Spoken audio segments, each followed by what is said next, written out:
ફસણો બકરો એમાં ફસણો આજ થોડા દાડે હાથમાં આવ્યો હતો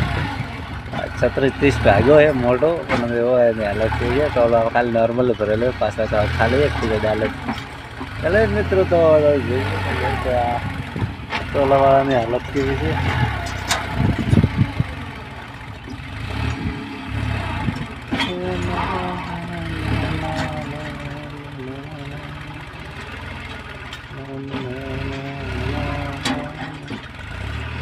તો આ તો ઓછી રેટ તો માપની છે બાકી ખબર ને કમેન્ટ બોક્સમાં બતાવજો ફેક્ટમાં તો એમને ભૂલ નહીં લાગતી પણ ત્યાં ભૂલ છે કમેન્ટ બોક્સમાં બતાવે એટલે ખબર પડે મિત્રો ચલે મળીએ નવા બ્લોગ સાથે જય માતાજી બધાને અને અમારા નવા બ્લોગ જોવા માટે અમારા પેજને ફોલો કરી રાખજો જરૂર